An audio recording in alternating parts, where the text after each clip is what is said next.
안녕하세요. 혹시 우리 마음이요, 현실을 있는 그대로 보지 못하고 때로는 아주 교묘하게 왜곡한다는 사실 알고 계셨나요? 오늘은 바로 우리 내면의 그 작은 오작동에 대해서 한번 같이 파헤쳐 보려고 합니다. 자, 시작하기 전에 스스로에게 한번 이렇게 질문을 던져보시죠. 나는 과연 세상을 있는 그대로 보고 있을까? 음, 어쩌면 우리 모두는요, 자신도 모르는 사이에 세상을 거꾸로 뒤집어서 보고 있는지도 모릅니다. 오늘 우리가 함께 떠날 여정은 이렇습니다. 먼저 세상을 거꾸로 본다는 게 도대체 무슨 뜻인지부터 알아볼 거고요. 그리고 우리 마음이 저지르는 4가지 대표적인 착각들을 살펴볼 거예요. 그 다음엔 이 작은 착각이 어떻게 아주 단단한 확신으로 변하는지 그 과정도 추적해보고요. 마침내 이 왜곡을 바로잡을 아주 실질적인 방법까지 찾아볼 겁니다. 그리고 이 모든 게 결국 우리 삶에 어떤 의미가 있는지 함께 확인해 보시죠. 자, 그럼 첫 번째 이야기부터 시작해볼까요? 네, 첫 번째 주제입니다. 우리 마음은요, 사실 세상을 있는 그대로 비추는 완벽한 거울이 아니에요. 때로는 아주 미세한 오작동을 일으켜서 현실을 왜곡해서 받아들이곤 하죠. 이런 현상을 고대 팔리어로는 윗발라싸라고 부릅니다. 용어가 조금 낯설게 들리시죠? 간단히 말해서 뒤바뀜 또는 왜곡이라는 뜻이에요. 그러니까 현실을 있는 그대로 보지 못하고 근본적으로 오해하는 상태를 말하는 거죠. 이름은 좀 생소하지만 사실 이건 아주 오래전부터 인류가 고민해온 우리 모두의 마음 문제였습니다. 그럼 구체적으로 우리 마음은 어떤 착각들을 하는 걸까요? 경전에서는요, 우리가 아주 쉽게 저지르는 4가지 핵심적인 마음의 뒤바뀜을 명확하게 짚어주고 있습니다. 첫 번째 뒤바뀜은 바로 덧없는 것을 영원하다고 여기는 착각입니다.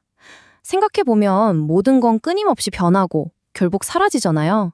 그런데 우리는 나의 젊음이라든지 지금의 관계, 현재의 지위 같은 것들이 영원할 것처럼 집착하죠. 마치 저기 저 깨져가는 시계처럼 시간의 흐름 앞에서는 모든 게 변하기 마련인데도 말이에요. 두 번째는 본질적으로는 괴로움인 것을 즐거움으로 착각하는 겁니다.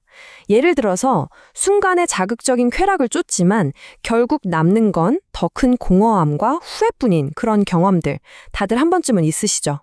마치 짜릿하지만 결국 우리를 지치게 만드는 롤러코스터처럼 말입니다. 세 번째는 사실은 나가 아닌 것을 나라고 굳게 믿는 착각이에요. 우리는 변치 않는 고정된 나라는 존재가 있다고 생각하지만 사실 우리의 몸, 감정, 생각은 그저 끊임없이 변하는 하나의 흐름일 뿐이거든요. 그 어디에도 단단하고 불변하는 나는 없는데도 말이죠. 마지막 4번째는요. 본질적으로는 아름답지 않은 것을 아름답다고 여기는 왜곡입니다. 가장 대표적인 예가 바로 우리 몸에 대한 집착이죠. 겉모습에 매달리면서 사소한 변화에도 막 괴로워하지만 사실 그 본질은 끊임없이 늙고 변해가는 과정 그 자체라는 사실은 까맣게 잊어버리곤 합니다. 그렇다면 이런 순간적인 착각들이 도대체 어떻게 우리 마음속에 깊이 뿌리내려서 확고한 믿음이 되는 걸까요? 여기에는 3단계의 과정이 있습니다. 이 과정은 3단계로 이루어져요. 첫 단계는 산냐, 그러니까 순간적인 착각입니다. 저건 영원할 것 같아 하고 딱 느끼는 거죠. 두 번째 단계는 찢다. 이때부터 왜곡된 생각이 슬슬 피어납니다. 아니, 저건 영원해야만 해 라고 바라게 되죠. 마지막으로 이 과정이 계속 반복되면 DT, 즉 좋은 것은 영원하다는 식의 아주 단단하고 잘못된 신념으로 굳어버립니다. 마치 작은 눈덩이가 막 굴러가면서 거대한 눈사람이 되는 것처럼요. 자, 이제 문제점을 알았으니까 해결책을 찾아봐야겠죠? 이 4가지 마음의 뒤바뀜을 어떻게 바로잡고 세상을 좀 더 명료하게 볼 수 있을까요? 해답은 의외로 간단합니다. 바로 있는 그대로 보는 거예요.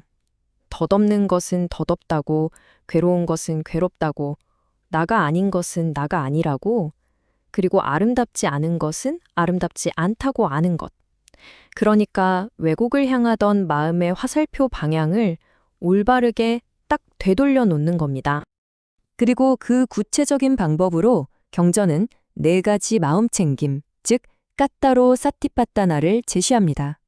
이건 단순한 이론이 아니라 우리가 일상에서 직접 실천할 수 있는 마음 훈련법이에요. 여기서 정말 놀라운 점은요. 이 4가지 마음챙김이 앞에서 말한 네 가지 착각에 대한 완벽한 해독제라는 사실입니다. 몸을 관찰하면서 아름다움에 대한 집착을 내려놓고요. 느낌을 관찰하면서 즐거움의 실체를 꿰뚫어 보는 거죠. 또 시시각각 변하는 마음을 보면서 영원함이라는 착각에서 깨어나고 모든 현상을 관찰하면서 나라는 고정관념을 극복하는 겁니다. 마치 자물쇠에 빰 맞는 열쇠처럼 각각의 왜곡에 대한 정확한 처방전이 셈이에요. 그렇다면 이 고대의 지혜가 오늘날 우리에게 왜 중요할까요? 이건 단순히 오래된 경전 속 이야기가 아니라 바로 지금 여러분의 일상을 바꿀 수 있는 아주 강력한 관점을 주기 때문입니다. 우리가 겪는 많은 문제들, 스트레스, 갈등 같은 것들의 뿌리를 쭉 따라가 보면 결국 이런 인식의 뒤바뀜과 연결되어 있거든요. 따라서 이 왜곡을 바로잡는 건 그냥 추상적인 철학 공부가 아니에요. 이건 곧 우리 삶의 자유와 명료함을 되찾는 일입니다. 뒤바뀐 인식을 바로잡을 때 우리는 불필요한 감정 소모나 괴로움의 굴레에서 벗어날 수 있거든요. 상황을 더 명확하게 보고 현명한 결정을 내리고 또 관계 속 오해도 줄일 수 있게 되죠. 세상을 있는 그대로 보는 힘, 이것이야말로 우리가 스스로에게 줄 수 있는 가장 큰 선물 아닐까요? 오늘 설명을 마치면서 마지막으로 이 질문을 여러분께 남겨드리고 싶습니다.